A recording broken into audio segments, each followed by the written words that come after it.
Assalamu alaikum, alhamdulillahi rabbil alameen, assalatu wassalamu ala Rasul al-Kareem. Welcome, brothers and sisters, to another Darun show. Let's get the show started with Sheikh Ahmed Amir. أعوذ بالله من الشيطان الرجيم. بسم الله الرحمن الرحيم. من جاء بالحسنة فله عشر أمثالها ومن جاء بالسيئة فلا يجزى إلا مثلها وهم لا يظلمون. قل إنني هداني ربي إلى صراط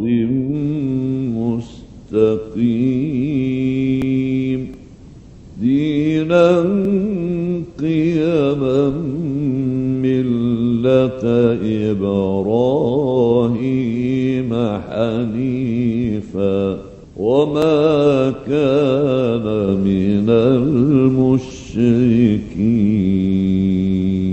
قل إن صلاتي ونسكي ومحياي ومماتي لله رب العالمين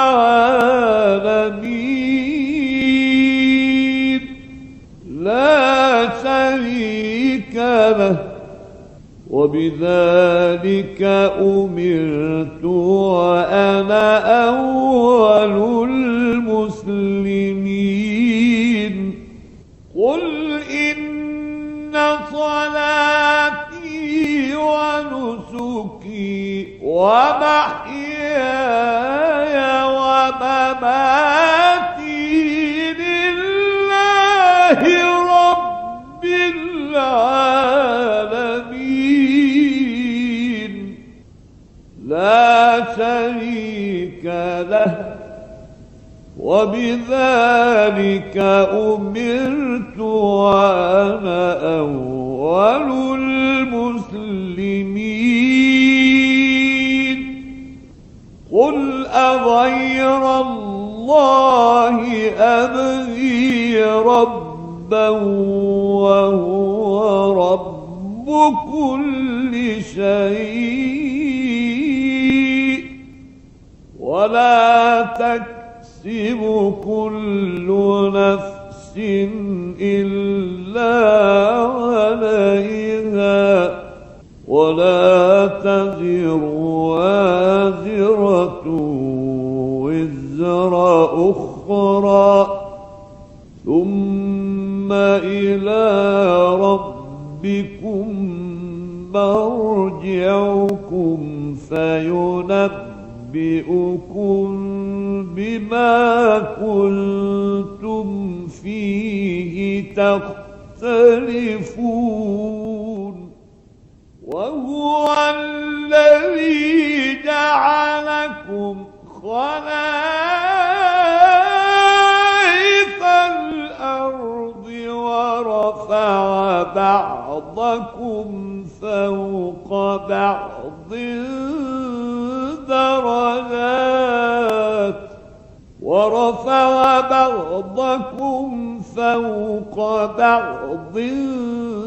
درجات ليبلوكم فيما آتاكم إن ربك سريع العقاب وإنه لغفور رحيم. صدق الله العظيم.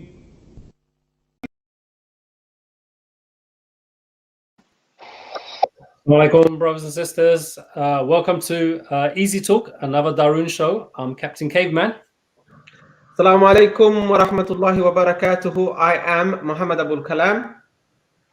Assalamu alaikum wa rahmatullahi wa barakatuh. I'm Ab Jumia and they call me Professor Grey. You almost got your name there, bro. Yeah, you know, the silver fox comes, all these other names starts coming. Yeah, I don't know. Silver fox, eh? Yeah, you know, Who's been I calling don't you wanna, silver fox? I don't want to be no silver fox or anything like that. Yeah, because That's a bit sly to me. yeah, I had enough of them. You know, they're all around my estate. You know that, and What some the people. silver foxes? There's loads of foxes. You know, there's probably more foxes than the rats out there in London. But you know, That's a good thing. Yeah, but you know, like some of these foxes are so friendly. They'll come up to you. You know, I don't want them to be friendly. I want them to.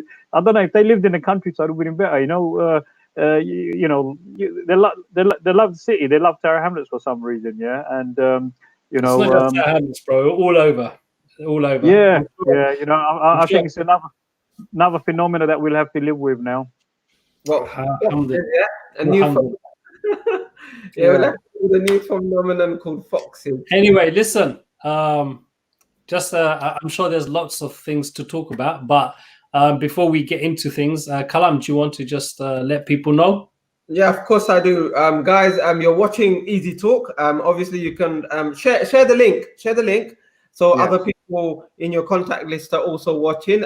You can participate by going onto the forum and putting your comments in and we can read them out, or you can call us 0208 1234507. There's no point announcing the yes no game because none of you want to play, but yeah, call us. What do you want to talk about?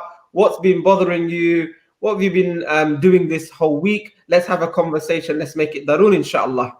Inshallah. Okay, so let's start off with actually I think it's actually wonderful news, which is that the Hagia Sophia has been restored as a masjid. Allahu Akbar.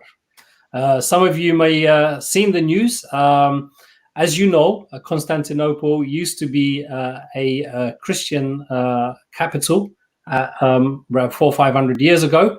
And Alhamdulillah, the Prophet's prophecy came true. And Sultan Mehmed the second, I think, Fateh, basically liberated it. And, you know, the Hajia, as it was known, became a masjid for over 400 years. And then some of you might know Turkey went through a very dark period with the fall of the Khilafah and the Kemalist Kemal Atatürk come into power, who basically secularized and removed Islam from the country. Had so many oppressive laws. You know, like women weren't allowed to wear hijab. He even tried to change the language people prayed in instead of Arabic. The call of the Azan was in Turkish. Yeah, and so many things. And amongst those things, he turned the masjid. Remember, since Constantinople was taken over, conquered, it was turned into a masjid. So for over 400 years, it's been a masjid. And then I think around 1935, Atatürk decides that it's going to become a museum. Okay, no more masjid. But Alhamdulillah, the current Turkish president, Erdogan, took it to court. The court found that it was illegal what Atatürk did in turning a masjid into a museum, and has now restored it back to a museum, a masjid. So inshallah, I think they're planning to open it in a couple of weeks' time. So it's great news. So, but I know there's some people who are not as happy. So you know what? We will do a poll. I'll do a poll question. I want to see what our viewers and listeners have to say about it. But why people are not happy with it? I mean, that's supposed to be good. Well, some people are saying it should stay as a museum. Some people are saying it should be given back to the Greeks. And you know, I don't know. I can't really understand it. I mean, within Turkey itself, there's a big divide. I know for sure some of the stars and actors in Ertugrul, especially Abdurrahman, you know, Ghazi Abdurrahman, he's in favor of it. And the guy who was Shamsa in Usman, he's also in favor. A lot of them have gone on to social media to welcome the decision of the courts and to congratulate President Erdogan for making this move and returning Hagia Sophia back to a masjid. I've been to Istanbul. I've been to Turkey, and we've actually visited the Hagia Sophia as a tourist. It was the center of Christendom, and that church has a significance in the Christian church. And there's paintings of the angel Gabriel and Jesus and some other monk spiritual people, Mary and whatnot, across the walls. And it's quite interesting because you've got the clearly Islamic symbol, Allah and the Prophet and name, and Ali and Hassan and Hussein and some other of the Sahaba's names on massive calligraphy in the masjid. And then you've got on the walls ancient pictures and sketchings of Christian leaders and church clergy, whatnot. I don't know. I think absolutely down to the Turkish people what they do. It was a good. It was a good tourist site. And it's still going to be. I mean, people are still going to be going there. Yeah. And he's not said he's going to actually destroy anything. So it's pretty much going to be the way it used to be. And if you read up on it, you'll see there's paintings and pictures from before 1935 where people actually are praying in it. There isn't going to be much change other than that it's going to become a masjid again. But what do you think about people saying that we should get back to the Greeks? Okay, well, it's not giving it back to the Greeks. I think one of the stronger arguments coming from one camp is to actually keep it as a museum, so that it's a unifying place, a symbolic place for all the faiths. Because obviously the Orthodox why should there be a unifying place? Because the arguments people are putting forward is obviously they trying to make this a politicized issue now. Yeah. Now, just to clarify, the Prime Minister, the President of Turkey, obviously he kind of pushed for it, but this is happening. This debate has been happening in Turkey for over 70 years. Yeah. But the debate and the discussion has become more stronger now. And also the public opinion in Turkey has proven and shown that the people of Turkey want this. Democratically, they want this, yeah? Some segments of the Turkish communities who have more Christian backing are very upset with this. They're saying this should stay as a museum to keep it neutrality. The counter argument to neutrality is that, look, it was, when it was conquered, it was, it became a mosque. It was functioning mosque until there was a change to that, and Brother Azad made that very clear. But what's happening? What they're saying is now they're actually reverting back to the original position. Okay, so now that the power is there, it is a majority Muslims there, and the public opinion, they want it as a place of worship. However, they're not going to destroy the symbolism that exists, so there'll be still space for people to come and see the masjid while people are still praying. There'll be certain sections for prayers and that. So that's basically like the crunch of it. Now, the political argument is that Turkey is saying, look, this is an internal affair. This is what the Turkish people should decide on. External interference, this is nothing to do with Christian and Islam. This is not trying to kind of demonize the Christian faith in any form. And he said, because in Spain, there are many, many mosques that are now churches. No one's actually making any claims to convert those back into masjids and that. So their argument is very simple. Look, this is the Turkish people's decision. They've gone through a legal procedure. They didn't suddenly do it. They went through a legal procedure. Exactly. And now the outcome is what it is.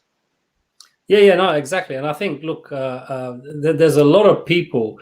First, I mean, let's divide up some of the people.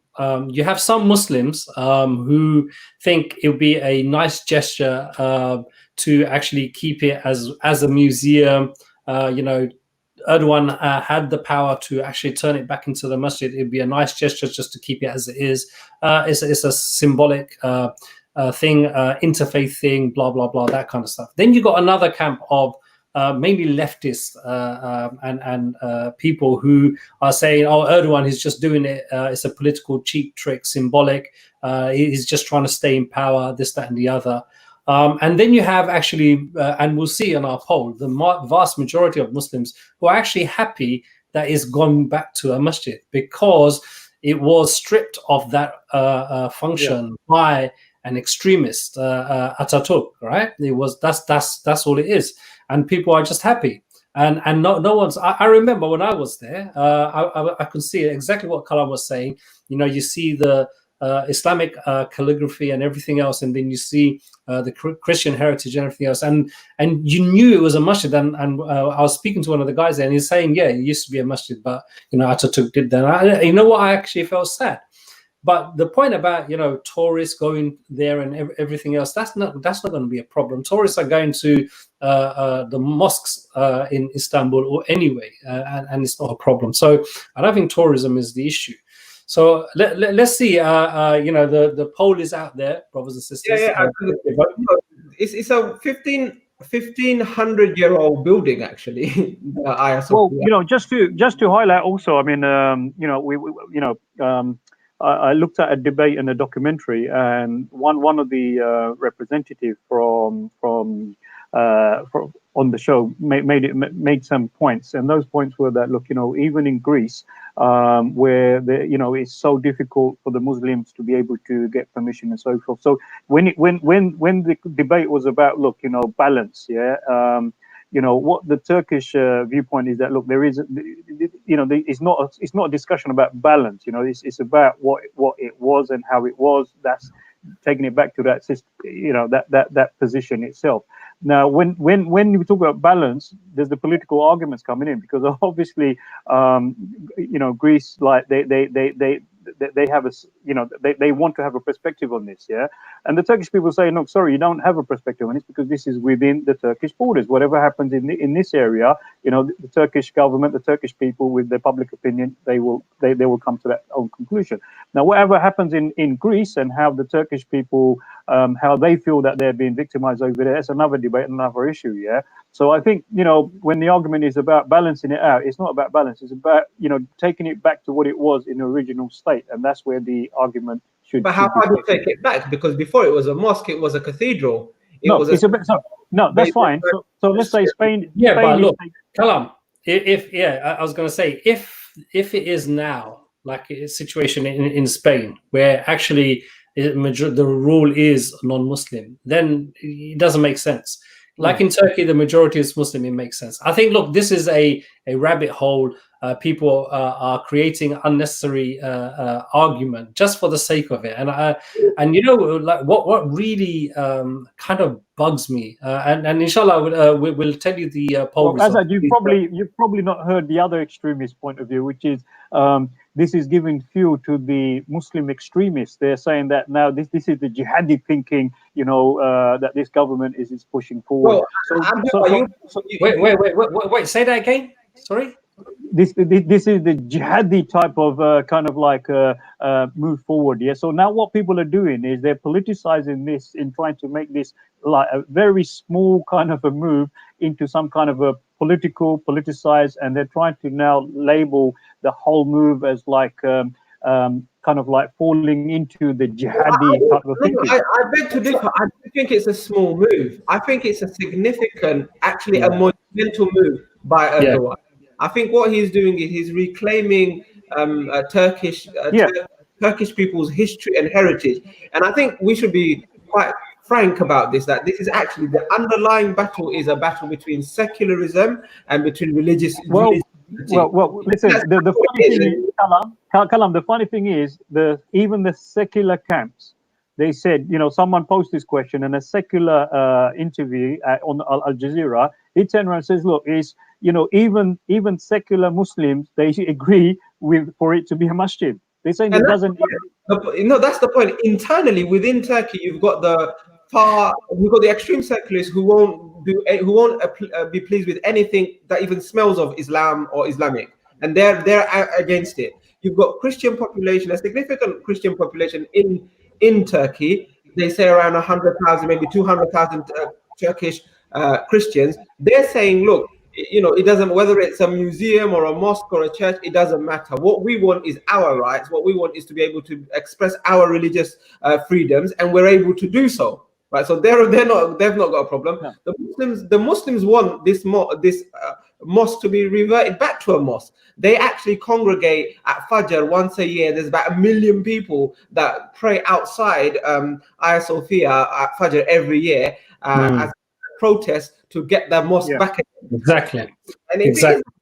It doesn't mean, I've got a bone to pick with Abdul. I mean, he said, not me. Not me. Yeah, Hold on. Why are you picking a bone with me for? I'm just giving you the arguments. No. I have got a bone to pick with you because you were saying some people said, "Oh, extremist Muslim, and this is a jihadi thing," right? Yeah. That's. Can we actually clarify this nonsensical use of language here? So jihadi is being abused. Okay, the noble acts of jihad is being abused. So let's not actually kind of confuse, right? Yeah, we claim our language, we claim our terminologies. You know, exactly. If what Erdogan did is jihad, I think it is not. It's not jihad. It's obviously a act, and he went through the courts and everything else. But if he did do jihad, there's nothing wrong with it. Yeah, well, that was rebutted. That was rebutted very eloquently by another guest on that. And what the point I'm trying to make is that people are trying to stretch it so far. They're trying to like draw milk out a brick. And the counter argument was very good.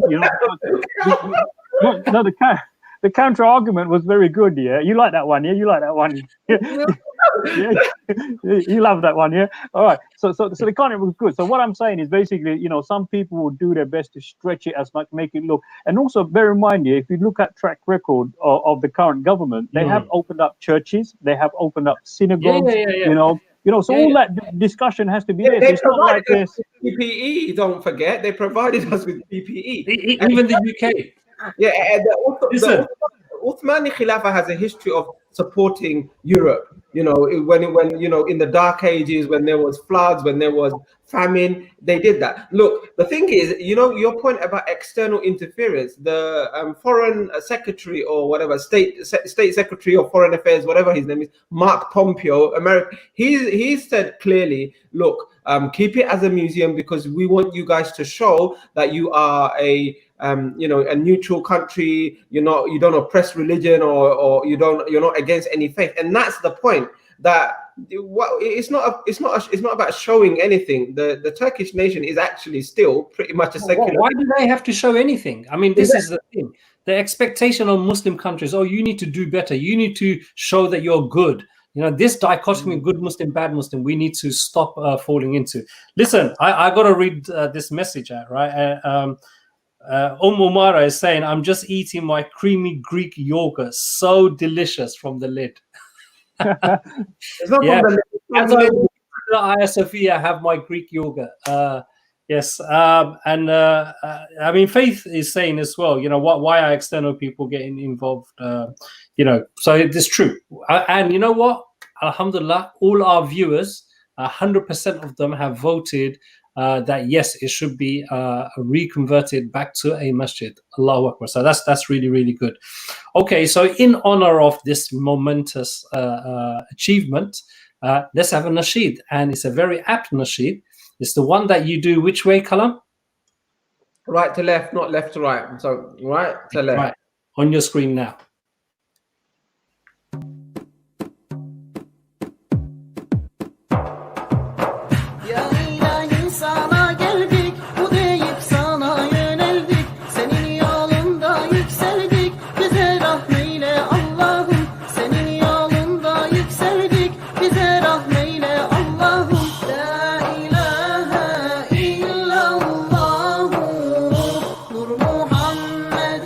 Allah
That's a very, very Darun Nasheed, and is perfectly apt for the topic that we're discussing about Hagia Sophia becoming a masjid. Because it's Turkish. Mashallah, I like that. It's a Turkish delight. The beats are very good, you know that. Yeah, I understand why you say like left to right, left to right. No, it's not left, it's right to left, brother. Right. No, okay, right to left. Yeah. Of Hagia Sophia, yeah. I think we should just not make it an Islamic issue. To be absolutely honest, we shouldn't imagine that this is good for Islam or bad for Islam, because I think really, when it comes down to it, even though we don't want to admit it, it is a political decision. In my personal opinion, it's a popularist movement. Erdogan politically has had a bit of a hit recently. He lost Istanbul in the last elections. A number of people who were very supportive of him, the Prime Minister Ahmed Davutoglu, whatever his name is, he went through. Him. He even said, look, stop using our sacred places and our heritage for your political gains whenever you hit a problem. So I think it's a national. No one's going to disagree that there's some politics behind it, but the symbolic nature of it is you can't underplay it, because you're right. It's not even before Erdogan came to power. You were talking about people turning up there for this is what I'm saying. So this isn't. I think Erdogan definitely has done different political gimmicks and tricks and everything else. I accept that. Okay, PR exercises, whatever. But I think this one doesn't really fall into that category. No, it's not his credit. I would say, it's not his credit. It's just unfortunately, like, he's in power, and obviously. What do you mean, unfortunately? Don't you like Erdogan? No, there are other good leaders out there, mate. Yeah, let me. Yeah, so before you distract me from my thoughts, right. So this has been happening for 70 years. The debate, people have been wanting this, and it's just fallen at the right time, right moment. But you got to remember, the poll in Istanbul, may not be favorable, okay, but you got to look at the whole country. The public opinion overall is for this, So within Turkey, you got to look at. You can't just say, oh, the polls in Istanbul is against it. Yeah, obviously Istanbul is going to be against it because they've got a different. Are in favor of it. No, I was saying, like, he lost Istanbul in the last elections. No, you know what? So when the US said, like, don't do this, you know what Erdogan said? I just want to quote you what he said. He said, we will never resort to seeking your permission or your consent. And he also said, do you rule Turkey or do we? See? No, but look, if we actually are honest with ourselves, why is the Turkish drama series Ertuğrul such a big hit? Why? There's only one reason why: because it is showing Muslims as actually good, and Muslims actually are winning. Okay, because for the last 200, 300 years, but at least in the last 50, 60 years in television and drama, Muslims have been portrayed very negative, as on the losing side, and all of that kind of stuff, as barbarians, etc., etc. And we've seen what's happened with the war on terror. So whenever, look, it is really, really important. If this Muslim community, if the Ummah is going to stand on its feet, it needs to be free from a lot of things. Look, I mean, Turkey is going in a particular direction, but you have the opposite in Saudi Arabia. Like, subhanAllah, who would have thought that, in Saudi Arabia, there'll be models, semi-naked models taking photo shoots, like people like Kate Moss and others. Kate Moss? Who's Kate Moss? Some model, Kate Moss. Nicki Minaj was invited to the kingdom to sing, right? Nicki, you might not know. No. But I mean, there's one thing in a concert. But it's like, just what I mean, it's like it's going in, there's so many different things that are happening. So I think, look, whenever there is a Muslim leader, and look, we can only judge by what we're seeing, okay? And we see the puppets in the Muslim leadership. We see the dictators and the oppressors in the Muslim leadership. And we see those that are trying to do a little bit better than the rest of them. And whether you like it or not, Erdogan comes on top. Yeah, my only point is I just put a word of warning for people who think like Erdogan is the Islamic Muslim leader and he's going to bring back the Khilafah. I don't think so. You know, No. He's not going to bring back the Khilafah. I don't think. And it's not. He's not going to be the leader of the Muslim world, right? Yeah. But exactly. but he's showing and he's trying, and there are other countries that are trying to actually create a Muslim economic independence, Muslim political independence, Muslim military independence. It's really, really important. I mean, look at the games China, India, US, Russia, all of these guys are playing. And the pawns in all of everyone's game is the Muslims. No, absolutely. And Muslims are pawns in every one of those countries' games. So the point that you were making, Azerbaijan, and I agree with that, is that you know, as long as there's a movement towards opening up society, removing or combating illiteracy, dealing with the economic problems of the country, you know, being more democratic, more open, more tolerant, that's good, right? That's positive. And what you see is Muslim leaders who move towards that direction, they're opposed by other Muslim leaders who don't want it. So you've got people like, you know, Egypt and Morsi, you've got, you know, Pakistan and Imran Khan, you've got Malaysia and Turkey as well. The more a society wants to open up, some Muslims don't like that. They feel threatened. And so what they want is they want to get rid of these leaders. And what you see is in Pakistan, Imran Khan is under threat. The military are threatening to take over. Erdogan is having to look over his shoulders all the time. There was an attempted coup. Morsi was made shaheed. So that's the real struggle, I think, that we need to be aware of. Definitely. Okay, so let's move the discussion on. I think that's enough on that. So, Kalam, what do you want to talk about from the news? Mate, there's so much to talk about in the news. Number one, I just want to give my condolences out to the people in Bo. There was a crane that fell. I don't know. Yeah, I saw that. Yeah. Ripped through a building. I think one person died. One person died. Yeah. So, but Azerbaijan, what I want to talk about. Yeah, I want you to see what I want to talk about. I'm not going to say anything. I'm going to let the person do the talking, inshallah. Okay. Before we start, let's agree two things. Number one, Marcus Rashford is just lovely. I think he's fabulous. And number two, let's agree that as a mother, it's my responsibility to pay to feed my kids. Okay, so here's some new news for you today. Free school meals aren't actually free. They have to be funded by someone. And that isn't a golden goose in the sky. That's Brian down at the co-op, who's on minimum wage and is having to pay his taxes to feed your kids. Free school meals are actually a 15 quid voucher from any supermarket. Now, if you have a mobile phone or fags or fillers, you don't need free school meals for your kids. What you need is to get your priorities right. You have got your priorities out of order. That's why so many shop workers at Asda say parents are coming in trying to use these vouchers to buy fags or alcohol. Second up, of course, if you've had one kid, that kid didn't arrive on Amazon Prime, did it? You didn't call Deliveroo. It didn't arrive overnight. You had some time to plan this. And like when you want to get a dog, you know you're going to have to feed that. So you did have a bit of time to think about this. And of course, if you couldn't feed one kid, why have you now got 3 of them? It's not like kids are collectibles like football cards, are they now?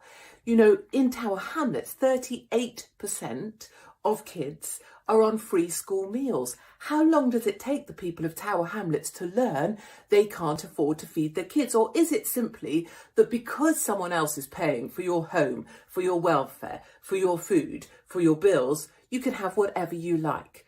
And finally, of course, my big plea to everybody out there is to realise that Brian down the co-op didn't decide to have your children. You did. So why should he pay to feed your decisions? You know, before the welfare state came along, all of this stuff was sorted out by charity. I think the Marcus Rashford Charity for Hungry Kids sounds great. And Gary Lineker, with all that money he saved on British taxes, could chip in. Wow. Well, I think we've hit a new low. I think that's like. Well, that was complaints to come in, bro. Did you just play Katie Hopkins? I did, and all I'm going to say is even the devil speaks the truth. What in Whoa, there? you can actually you- agree with Katie Hopkins? What in there can you disagree with? I mean, she doesn't look, she doesn't look brilliant.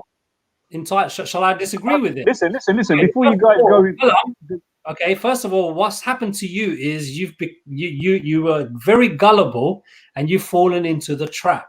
Okay, Not at all. I'm yes, it is a trap. It is a trap because she's talking nonsense. Okay, because she's done. Wait, I thought it was Abdul, comedy. yeah, No, we're not. Abdul, wait. wait. What she's done is like dragged you in by saying, okay, you're gonna have kids, you should pay for them, right? And the welfare, the state shouldn't pay for it. Brian down the road shouldn't pay for it. This is what she's talking about: human kids, right? But if she was really bothered about money that's being spent from the state, if you add up all of the free school meal and how much it costs and everything else, at the most, it will come to maybe, I don't know, 10 billion pounds. And I'm exaggerating big time. It doesn't come to anywhere near that. But when the bankers screwed us over, greedy bankers who wanted for their greed. What did you say, bankers, did you say? Yeah, bankers with a W. So, Yeah. oh my God, I can't even believe that. But anyway, we'll cut that out. We'll cut that out. Yeah, can you cut that out, please, from the live show? So there was a beep. So when the bankers did all of this stuff, and they cost the country like hundreds of billions of pounds, and then the government bailed them out, and they then start paying themselves £1 million bonuses and everything else. Where was Katie Hopkins complaining? Why was she not complaining? No, no. So that's the overall thing. That's why she's talking rubbish. Well, what I want to know is, Kalam, what I want to know. You can have a rant and Kalam, Sorry, Azba, you can have a rant and Tazera and Faith and all them. You might get shocked and oh my God, have I tuned into? No, you haven't. You've tuned into the correct channel. Now debate with the lady on the points that she's made. Okay, the bank. Absolutely, I agree with you. The bankers it was wrong for no. So why isn't she complaining? Why isn't she complaining? She was wrong there, but she's right here. You see, she's not right here. She's not right here. She is not right here. Yeah. Because how is she right? When people can't afford it. This is one set. Okay, firstly, Marcus Rashford is a brilliant person. She's right there. Okay, number one. No, I don't agree. He plays for Man United. He plays for the Devils. I don't think he's a great guy. Okay, number two is his second point is look. I'm glad you think Katie Hopkins is a bloke. I totally agree with you. Her second point is free school meals are not free. That's correct. They're not free. Somebody has to pay for it. It doesn't fall from like she said, a goose doesn't just lay or whatever she said. Kalam. You know what? Yeah, but it is free. It's not. It is. It's free for the children. It's free to them, but it's not free overall. The net cost. Yeah, but that family is also paying tax. Yeah, but the ambulance isn't. The ambulance isn't free. The fire brigade isn't free. You know, all the other services isn't free. Then, if you want to use that same logic. So why are you complaining about that? So before you set your house on fire, right? Before you set your house on fire, okay, because I got fire because getting an ambulance, getting a fire brigade over isn't going to be free. You know, it's going to cost me, right? Can you make sure you do a good enough job and pull your phone line out so you can't call anyone for help? Listen,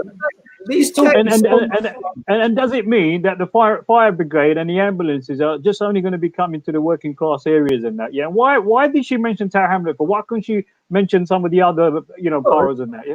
Look. I'm a Tower Hamlet. I'm Tower Hamlets. Yeah. But 34% of the children in Tower Hamlets are having free school meals, and there's no such free school. What's wrong with that? What is wrong with that? What's wrong with it is that their parents, bro. There used to be a time, and actually, wait a minute. What about all these kids that are going to school for free? How many Brians and Susans and Jennies and Nicolas and Katies are paying for that? Why are these kids being? Wait a minute. Why are you having kids if you can't pay for their education in private school? Exactly. This is Yeah, exactly the point. yeah. This is You're what talking nonsense, man. this is the point. Look, Katie, sister Katie, you know, we might not agree with her. Katie. Yeah. You know what? I'm gonna have a cake. I'm gonna have Listen, a cake. Kalam, you know what? To be honest, I didn't know who that was. Yeah, like everything made sense until she started to like, I thought it was comedy before, like, and then Let me tell you who she was, Abdul Bai. She's quite Islamophobic. She's very, very right wing. She supports people like Tony Robinson, but she lost her platform on LBC. She lost her platform in the newspapers, and she went bankrupt. And the hypocrite Katie And she lost her Twitter account. she lost it. wow. Guess what she did? This woman who's complaining about people in poverty receiving support, receiving free school meals, getting housing benefits. So she started a crowdfunding appeal page to fund her political career. This is, Well, you know. yeah. Listen, you know, there is a saying: a broken clock is right twice a day. Absolutely. Okay, that logic is true, but a broken clock is a useless clock, as we all know. Okay, so when you know what, one of the things, I'm glad you actually played this color, because it's a very important lesson for our listeners to understand how things are being framed, and how, you know, you get sucked into arguments without realizing how wrong they are in the first place. Yeah. Exactly. And it's really, really important, because one of the things, if you look at it, we were in a pandemic, where we still are in a pandemic. We were in a lockdown for the last 3 months. Okay, if you recall, going back right at the beginning of the lockdown, who were the heroes? Who were you going out and clapping every Thursday at 8 o'clock? Exactly. NHS. Yeah, and the NHS are this and this and that. Now we're out of the lockdown. All the NHS, you know, the parking, free parking, all of this is all gone. They're being taxed. You know, all of this. If you look at how the privilege, and those privilege are, you know, in power most of the time, how they treat people on the frontline services, how they treat the ordinary citizen, that is how you should always decipher any messages that come from people. Yeah. Because had Katie Hopkins made a video and said and gone bananas about the bankers getting around 500 billion pounds of our money, can you imagine what you could have done with 500 billion pounds?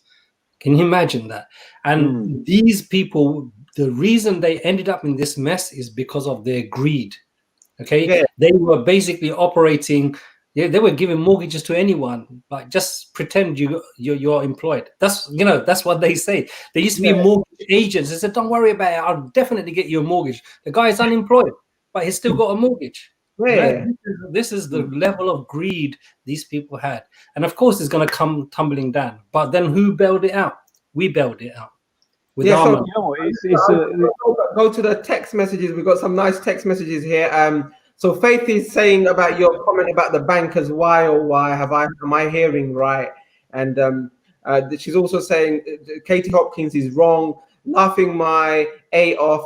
Man United all the way. Azad Ali Bai. Azad Bai is absolutely right as always. Says Umara. Joel is saying, Azad Bai, you're the only person I haven't seen this week, either via Zoom or face to face. May Allah subhanahu wa ta'ala bless you all, inshallah.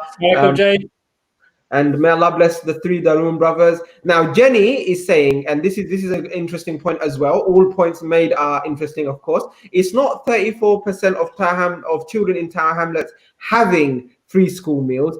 It may be 34% entitled under the FSM national scheme. However, Mayor Lutfur Rahman introduced free school meals for all children in primary schools, and Johnny Biggs has not changed that yet. So all kids in primary schools are getting free school meals. Now, look, this is such a, of all the things to pick on, this is such a, it shows her agenda. It shows her hatred for the. It's the type of sound bites. It's the type of sound bites that they're going to use to kind of like confuse people, because it kind of like it triggers because you don't have the chance to kind of like decipher, to kind of like counter it, because you have to explain. Sounds right. It sounds good. It sounds correct, isn't it? That's No, why. it sounds a soundbite. So, for example, like, yeah, look, how many residents of Tower Hamlets have a garden? What's the percentage of people living in Tower Hamlets have gardens? They don't have gardens. Yeah, majority of people who live in town, they don't have gardens. How many percent of people living in Tower Hamlets, you're overcrowded? Yeah. How many of those people see all those other facts that are actually problematic and that are affecting people's lives? Yeah, who are living in not just in Tower Hamlets but other, Hackney and other boroughs as well. They've got certain conditions, and what if her type of thinking, if they're in power, whatever, they offered me a farm in the Yorkshire Dales, I'll go right now. I don't have to be in Tower Hamlets here, right? Yeah. So if the conditions of the people in the borough is not changed, yeah, you can't blame the victims. The people who are victims living in there. I grew up in the overcrowding condition. I still live in a council flat. My kids don't have access to a garden with a nice tree and everything. So majority of the people in that sense, yeah, and then all those kids who got free, who may have access to free school meals, it's a blessing, because some of these kids, it's probably a meal for the day. Yeah, we need to look at the social conditions and the backgrounds before you start spitting, these sound bites that are only good for those who you want to activate. The fact is, but Abdubai, go on.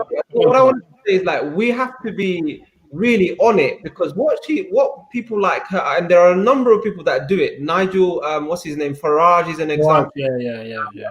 Even Nick, for some of these people do it, and what they do is they instigate animosity between people who are probably in the same struggle. So white, indigenous people who also are benefiting from free school meals. Yeah, that's why she used the name Brian, who works in Asda. Exactly, the white guy, yeah. And Tower Hamlets. Why did she pick Tower Hamlets? Because when you think Tower Hamlets, you're thinking Brick Lane, you're thinking Curry House, you're thinking Asians, right? When you mention, and this is the problem. The problem here is that, look, this government, right?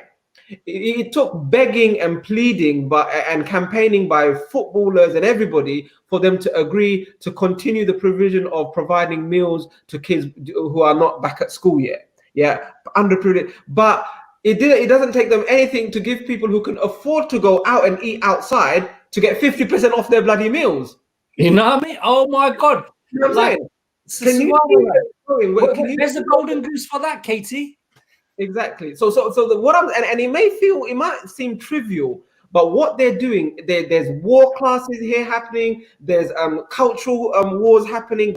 They are really very, very calculatingly splitting the nation and creating groups and creating animosity and hatred between us. And we have to resist right from the first moment. And even though Katie might be saying some things that we might agree with, why are you going to have so many kids if you can't afford it? That sounds correct.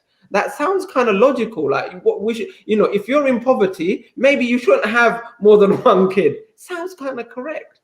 But except if you're a Muslim, it doesn't sound correct, because rizq's from Allah, and it's un-Islamic, and it's wrong and unethical for you not to have children because you fear risk.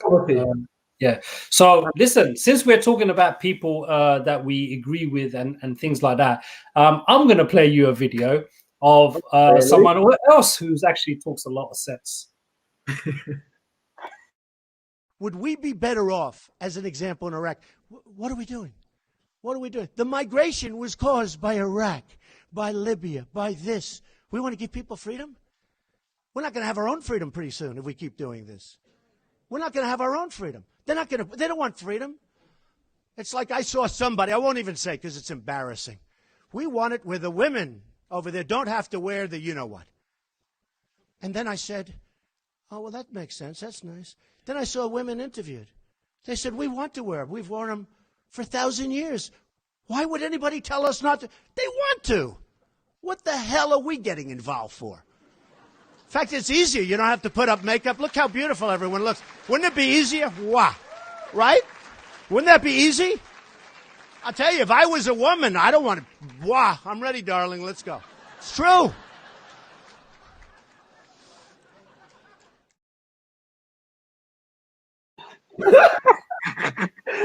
You know what? That was last Friday's khutbah, by the way. Trump. Assalamu alaikum. My name is Trump. Trump, and this is my real hair. No, but like even Trump, right? You will find he's putting out tweets.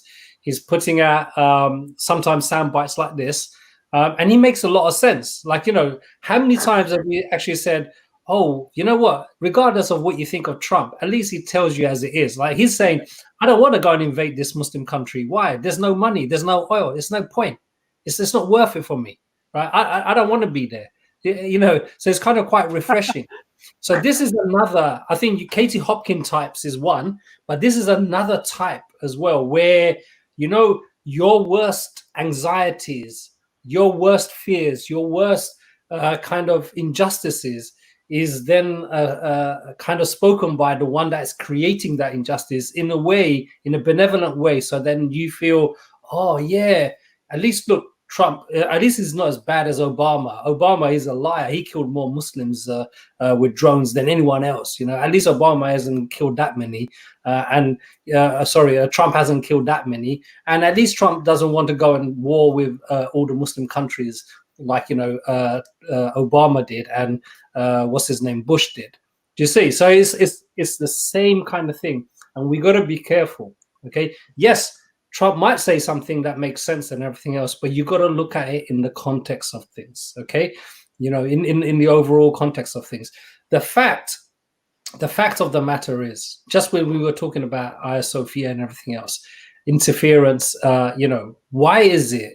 And this is something, you know, we always attack the right wing, and we should attack the right wing. But one thing we do is we give the left wing a free pass.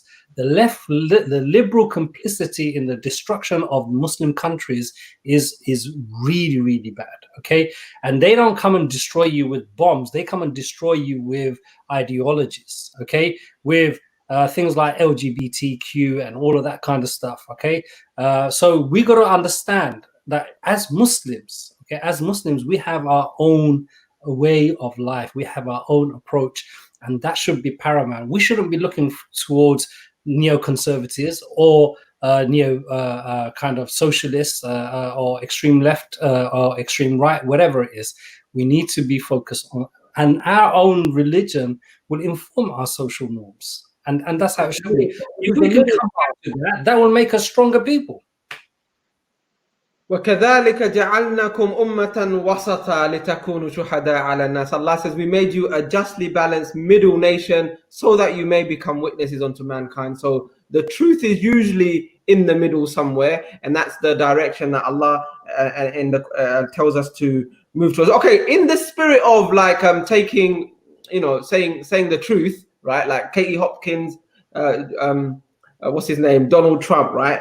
One of my friends put up on his WhatsApp message the following thing. He said, he gives it, can anyone recommend a home carpet cleaning company? So I responded to him saying, perchance your wife. Yeah, and he kind of took offense and said, I dare you to say that on your show.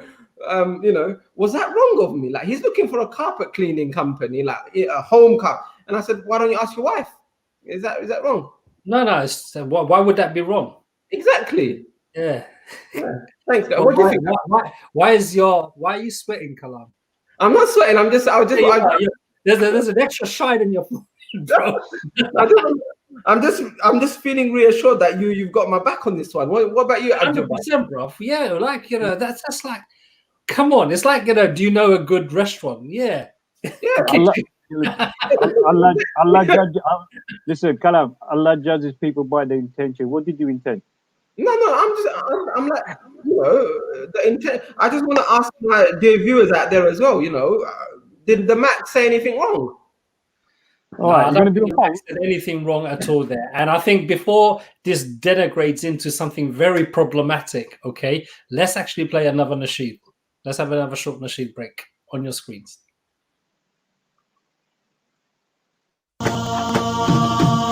حياتي كلها لله فلا مولى لنا إلا أحب الله جل وعلا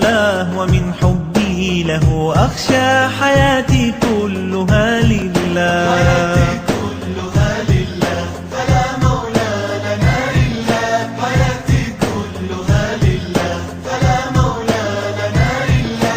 أحب الله جل علاه ومن حبي له أخشى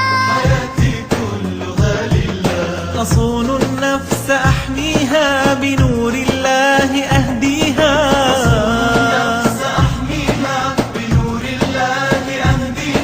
بحب الله أسقيها لتفرح عندما تلقى بحب الله أسقيها لتفرح عندما تلقى حياتي كلها لله حياتي كلها لله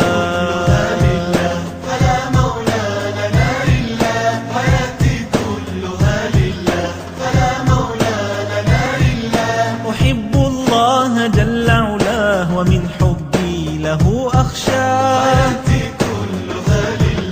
إذا ما الحب لم يسبي فؤاد المؤمن الصبي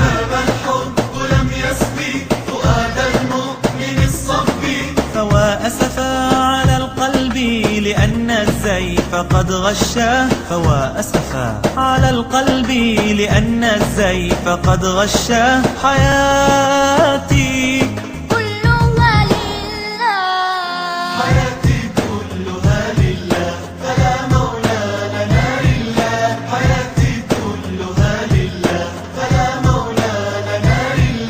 أحب الله جل علاه ومن حبي له أخشاه يقيني بين جنبي وأسعى بالهدى سعيا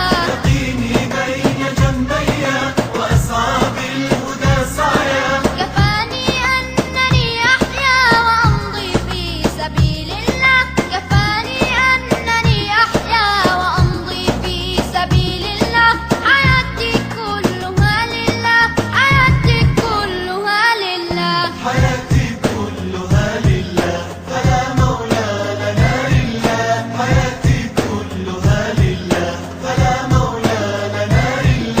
أحب الله جل علاه ومن حبي له أخشاه إذا جادت لي الدنيا وأسقتني المنارية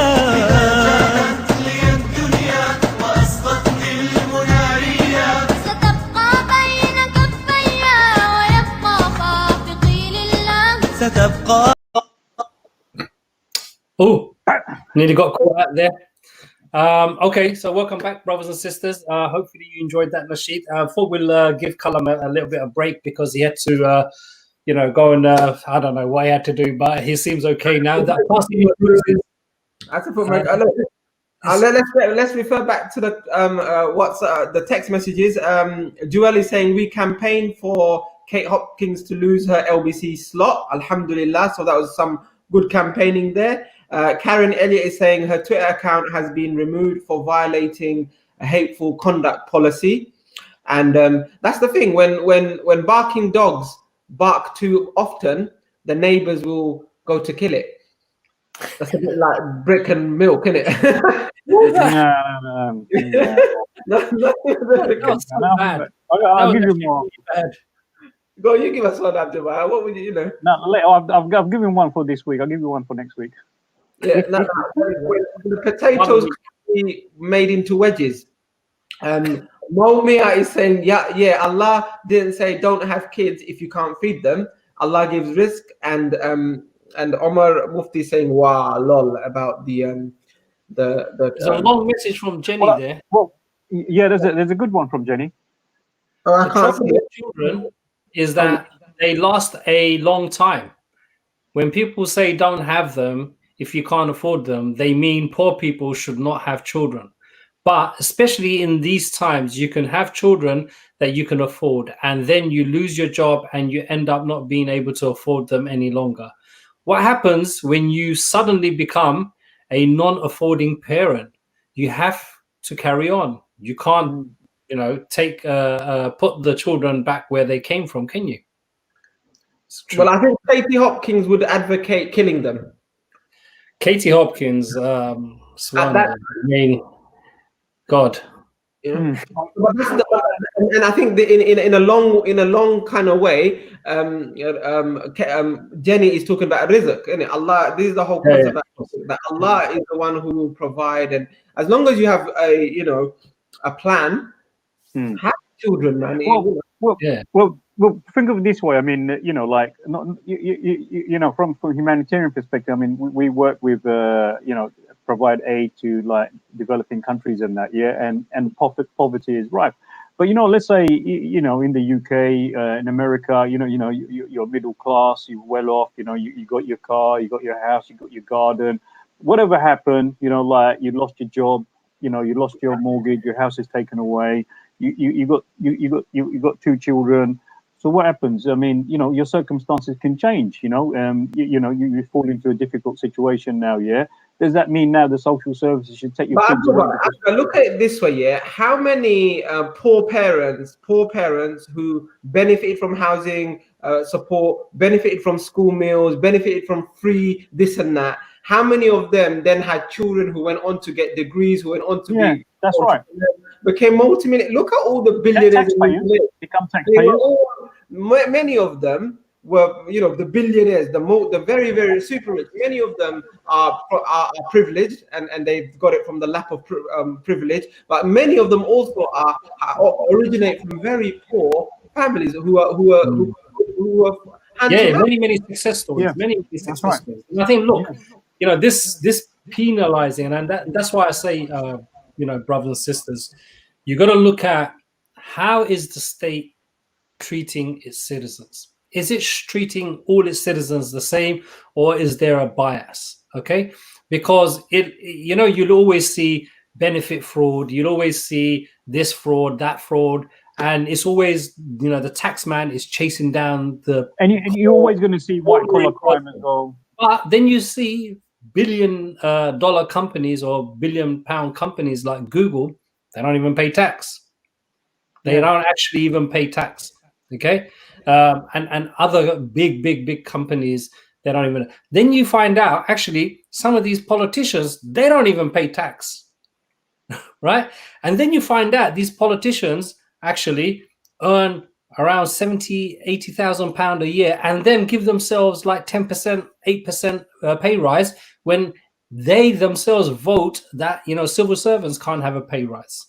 Then you find out these politicians are asking you and me to pay for their light bulb, to pay for their toilet roll. Can you believe we actually pay politicians to wipe their bums? I mean, it's disgusting. They need to wash it. They need to get a bodna, a lota, and actually wash it. It's disgusting, you people, right? With your toilet paper. No, but if you pay for it. Sorry, just to be culturally sensitive, yeah. If you can't grab a hold of a lota or a bodna, some of those watering cans also work. Yeah. I think you should keep that specifically to the members of parliament, not generalize it to the whole population, I just want to label this point. So you get the watering can, and you need to remove the sprinkler system from the top. Otherwise, it's going to sprinkle, and it doesn't really work. Because what you need in order to do this washing your bum properly is a volume of water that comes quite fast. High pressure. Yeah, high pressure. So the sprinkler system won't work. Yeah. No, but do you see? And we've got to really have to understand this. And it actually saddens me when actually ordinary people, whether they're Muslims, whether they're non-Muslims, I'm talking about the ordinary citizen, like the average person earning, are falling for these kind of gimmicks and allowing these rich to get away with it day in, day out. Okay, and we really need to wake up to this. Yeah, right. But a lot of the rich people ain't gonna like you, No, I think a lot of rich people would like me, because those people who are genuinely rich would not mind giving. Like, for example, I know many rich Muslims, okay, who are giving their 2% zakat. they're actually giving their zakat. And more than that as well. Yeah, they're giving. No. I'm saying there's Yeah. there's some people that don't even give their zakat. I'm saying they're giving their zakat, right? But on top of that, they're also paying tax and things like that. Okay, but I'm saying, look, people who are genuine. Look, people like what's his name? Is he Liverpool player Sadio Mane? Sadio Mane. Sadio Oh, Mane. money, turn it. What does he do with his money? What does he do with his money? Wallah. Yeah, there's He's a feeding, yeah, he's feeding. Basically, he's giving. I think it's 70, whatever the currency is, 70, whatever the country's current currency is, to every poor child, poor family, in like his area. Yeah. yeah, in No, his no. area as a staple income, right? There's so many, alhamdulillah, like there's so many people earning stupendous amount of money, but they're reinvesting it into who? Into people. Okay, and I think, look, this is really important to understand, but it is not the job of the people to bail out the government. So you remember this during the lockdown, some old guy, 100-year-old guy, was raising money for the NHS, and everyone was, "Ooh, yes, so great." Yeah, it is great, but why is he raising money for the NHS when the government should be giving the money to the NHS? It's not. It's not. So Oh, let we've me got to really watch out for this. read some more messages. Me Umaro is saying Katie Hopkins is set in her ways. Only Allah can guide her. And she's saying the rich are getting richer and the poor are getting poorer. Karen Elliott is saying she narrowly, again, Katie Hopkins, hot topic today. She narrowly avoided bankruptcy after a libel case lost. She needs to be mindful she could have been in financial need. Timothy James is saying there was a guy in Russia that attacked a sister in front of her kids. The brothers got hold of him and gave him the beating of his life.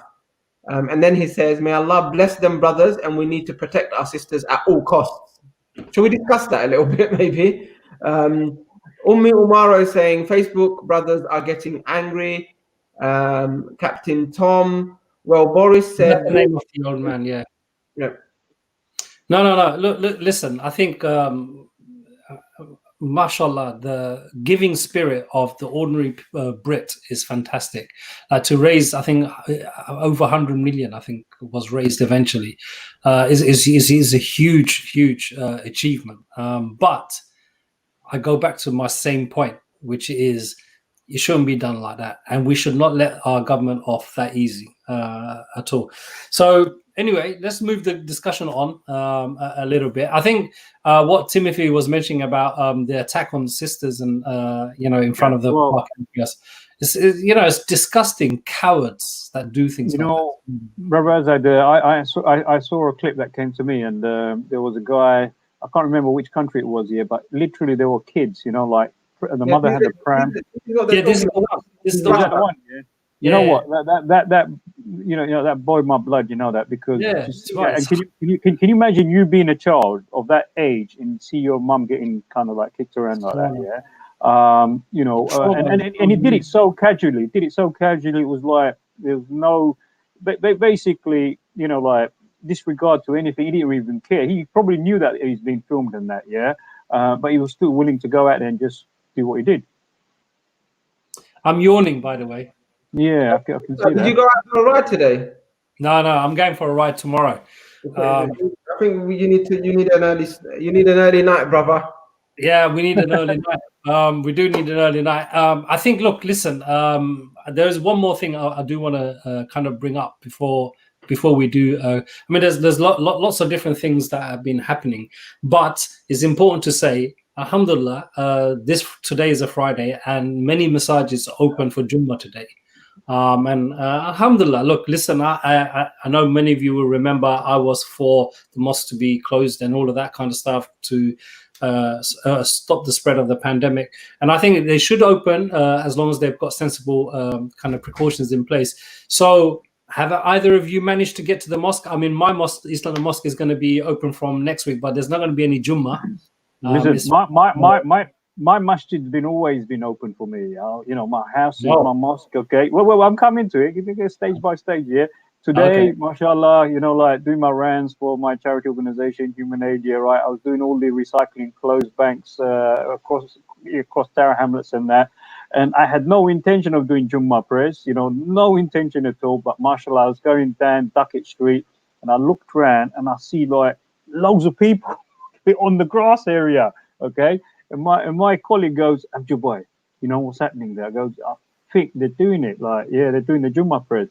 So we spun our van round and we looked for a parking space. We said, "Oh, stuff it. There's no parking space." We just like banged it on the side road and got there. Mashallah. You're the typical zealot Muslim. Leave the car wherever. Yeah. No, safely. We've done it safely. Yeah, Yeah, and then we course done you it did. safely. Then we went down. You know what? It was a really, really good feeling. Like all the loads of people there, everyone maintaining their social distance. I was making sure no one got came close to me. But you know what? That was my first Jummah that I prayed, yes, and it felt really good. And then we started to speak. Now, when everyone saw me, they started gathering around me. Said, "Oh, Abjubah, you here? Thanks for coming down." I said, "Well, listen, I saw the prayers taking place, and I thought I've got to do it. Otherwise, me driving away, I'm going to feel guilty. There was an opportunity. Why didn't I take it? And it's not the masjid; it's outside in the grass area, yeah." And then the discussion went on, and people were saying, "Look, do you think we're going to be able to pray Eid prayer and things like that?" I said, "Well, if it's like this, and people can organize something outside, then maybe that could be possible. There's loads of fields out there. There's loads of green area."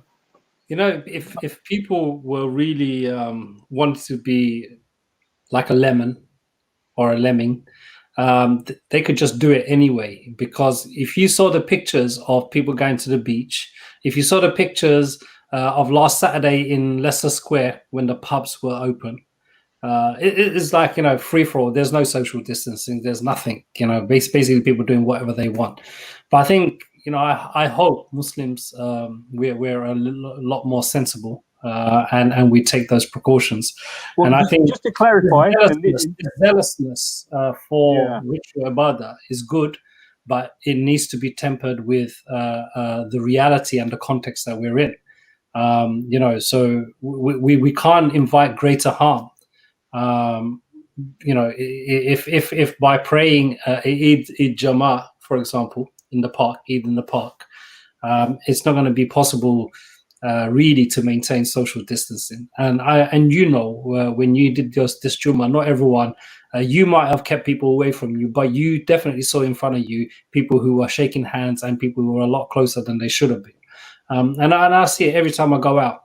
Because that's the natural human behavior. It happens. People forget, oh, I shouldn't have shaken your hand too late, and then they're going like this, and then doing all that, before you know it. They're doing all of this kind of stuff, right? So I think as long as people look, I'm not giving a religious position on this. As long as we remember that we're not putting anyone in harm, we're not harming ourselves. You might be young and fit and everything else, but you're going to take it back to somebody else. That's right. Yeah. I totally agree with you, and I think the government hasn't got this under control, and the problem is the genie's at the bottle. And you're 100% right, because it is a natural instinct. And as soon as you allow it, and there's grey areas, people will fall into the natural instinct. They say in 1 hour, the average person touches his eyes 15 to 20 times. Yeah. Subconsciously. And it spreads from the eyes and the mouth. So you don't even know you've touched your eyes. It's crazy. Yeah. Exactly. Yeah. So anyway, I hope. I think this is why loads of people looked at me, because I had my mask on. I had my medical mask on. Yeah.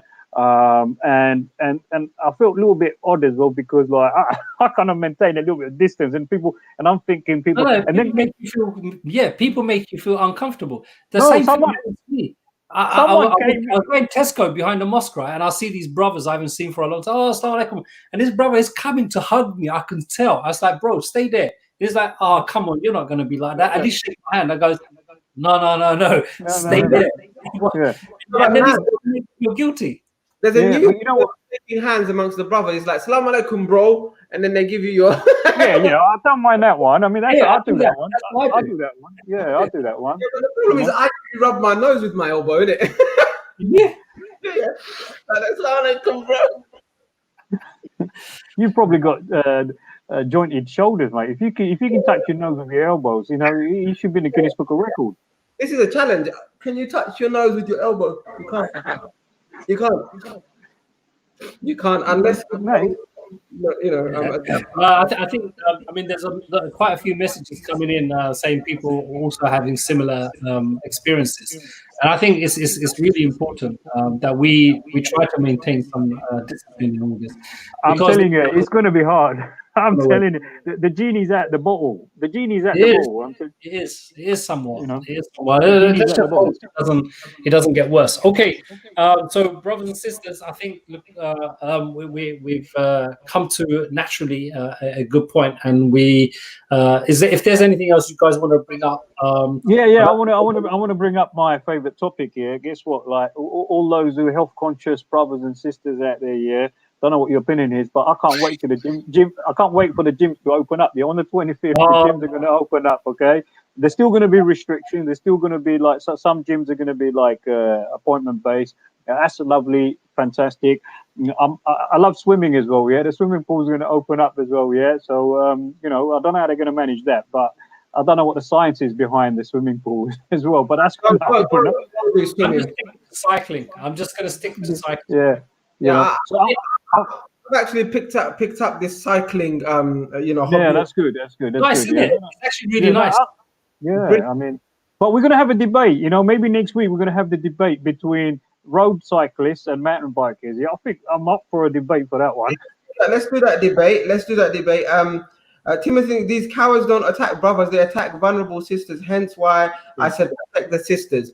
I think we need to address this as well. What happened to the sisters is horrible. That guy is disgusting behavior, but unacceptable. But should Muslims be taking action like that in their own hands? Right. What are we chatting about? Of course, vigilantism.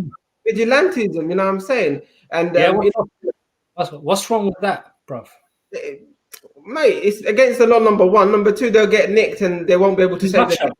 It's in Russia, in this country. In Russia, they'll be fed to the bears, and then the next 10 sisters that get attacked by these anti-Islamophobics, protect the sisters in a different way. Don't necessarily beat the shit, the crap out of the guy. I think there's two different things here. One is that taking the law into your own hands is not always a good idea. But I didn't actually mean vigilantism. What I meant is men stepping up and helping in situations, because what happens is most of the time people witness attacks, right? And they don't do nothing. What they could do, they could have done a citizen arrest in a nicer way. Do a citizen arrest, right, and put your knees on the right pressure points and that, no one will know what's going on, and obviously he might be in some real pain, but until the police comes, and then let the police do it, and then see it through. Don't just give it to the police. Find out what happened. What charges have been made. Be a good witness as well. So and be sensible about it as well. Yeah. So I think that's the point. It mustn't only be, and I get it. We want to protect people, vulnerable people, the women, whatever. I get that. I completely with that. But it mustn't simply be an emotional response. There has to be some kind of thinking. The Prophet said, even in the most critical times, you have to have a clear head. And he asked Absolutely. Allah and he asked Allah for patience, isn't it? So and this is what I'm saying. Yeah, we need to protect. We need to act. Can't go all emotional. Can't go all emotional. Definitely. Yeah. Definitely. Like citizens arrest. 2-3 people, pin him down. Don't put your knees on the back of his head or anything like that. Yeah. Don't do what happened in America. But make sure that once the police arrest him, take him away, see it through, see what happened to him. But I think even before that stage, look, Abul Kalam, right? You're gonna you go shopping, whatever. If you get attacked, no. If you get attacked here, right? Let's say you got attacked, whatever. Let's say a racist attack or Islamophobic, whatever kind of attack you get. Yeah. Now you call 999. How long do you think the police is going to come before you get help? For me, it's quite quick because man's got connections in it. Okay. Well, how long? Go on. Tell me. Half an hour. To 40 minutes. Listen, for someone to beat you up, they need like 60 seconds. Yeah, they need 2 minutes. Yeah, right. By the time they finish, your face is going to be ugly. Yeah. So my take. Wait, don't say that.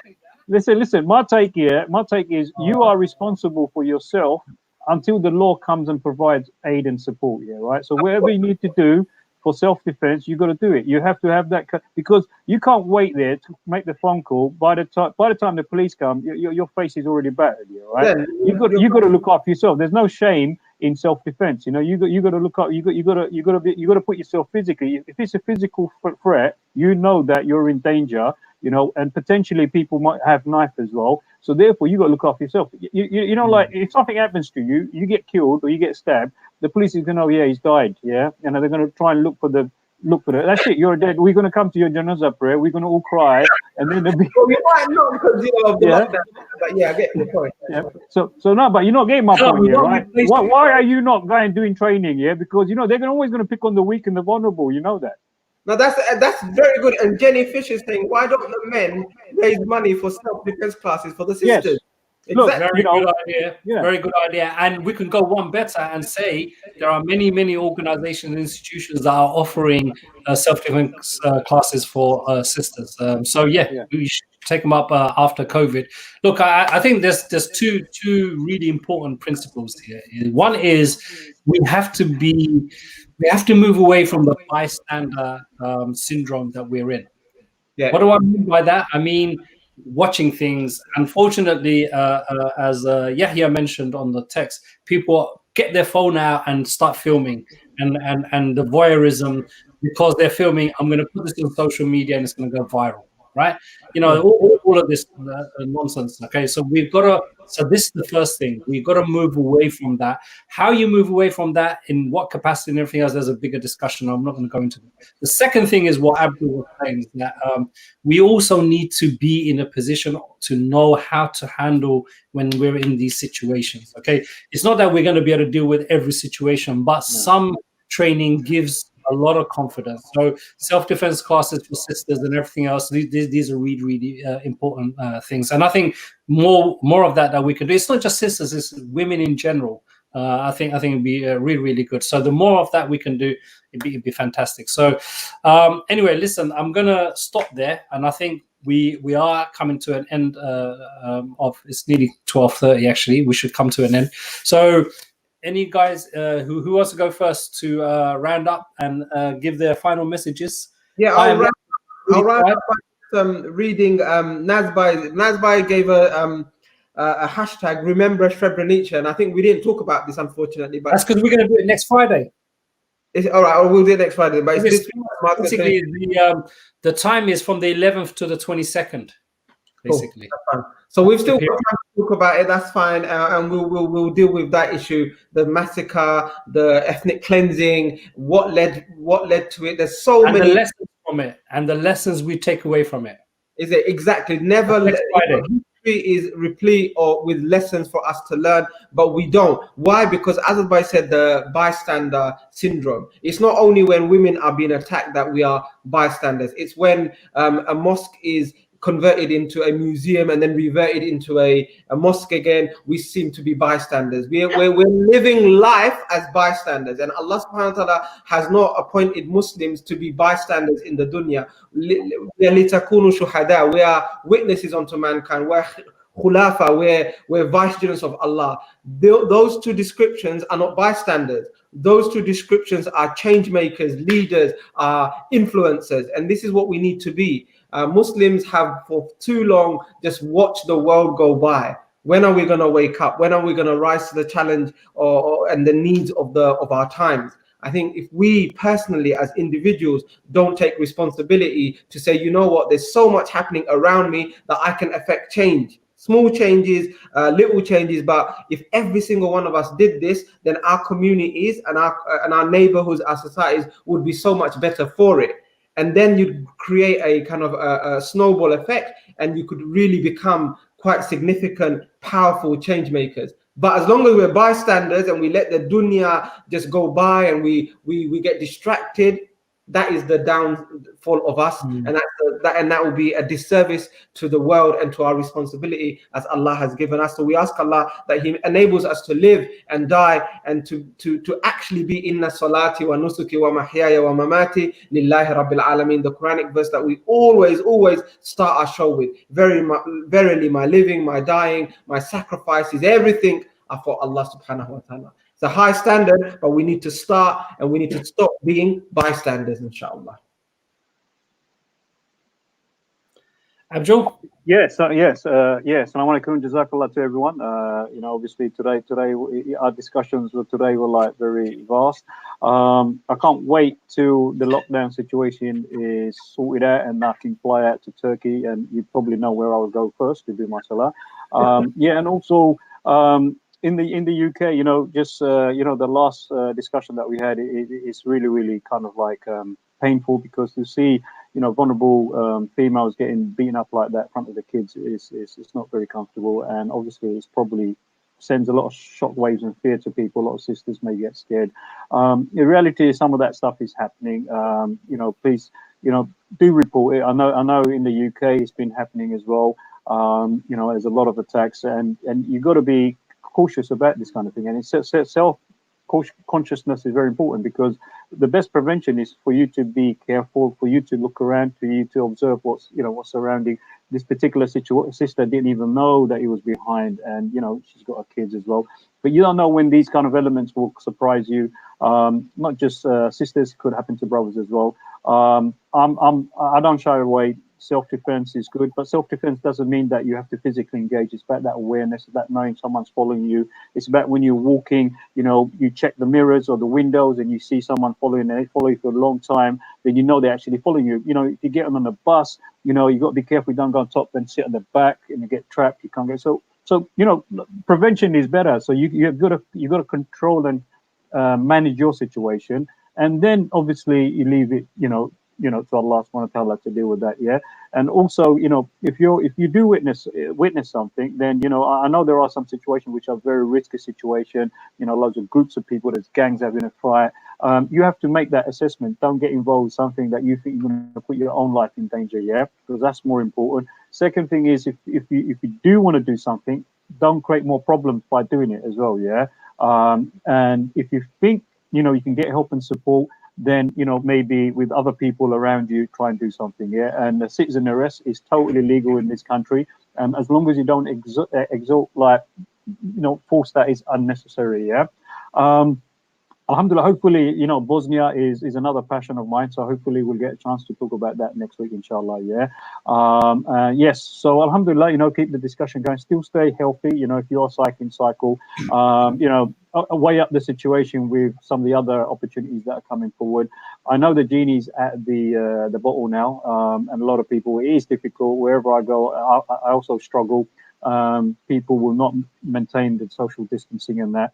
But you just got to do your best, and we've got to do it because of sake of Allah as well. Yeah, because at the end of the day, it is Islamic to try and save the wider society, the community in the best way we can. So on that particular note, inshallah, stay safe, enjoy what you're doing, and be active, and speak out the truth whenever you can, because you've got the means to do so, inshallah. Yeah, Jazakallah khair. I'm not going to add anything more to that. I think we are going to talk about Bosnia and lessons from it next Friday, and we'll do actually a good amount of time on it, because it is a very important subject and many lessons for us to learn from that. So, brothers and sisters, if you have any particular angles you want us to cover, just do message us and everything else. The other thing is, we're on every Friday, as you know, so please pass the word on. You know, we're all doing this voluntarily. We don't have a marketing team and everything else other than yourselves. So please do help us on Fridays. And before that, share that, you know, we're on. And of course, look, you know, we are open for a challenge and debate and discussion. Pick up the phone and call us. We're not that scary. Only Abdul is scary, but, you know, the rest of us are really friendly and cuddly. Abdul's cuddly as well, actually. Let's just make that clear. Yeah, more so over lockdown, isn't it? Yeah, more. Yeah, no, but he's been going mountain biking, bro. So yeah, we'll talk about that as well. Okay, Jazakumullah khair, brothers and sisters. Really enjoyed the show. hopefully see you on next Friday. Take care. Assalamu alaikum. Assalamu alaikum.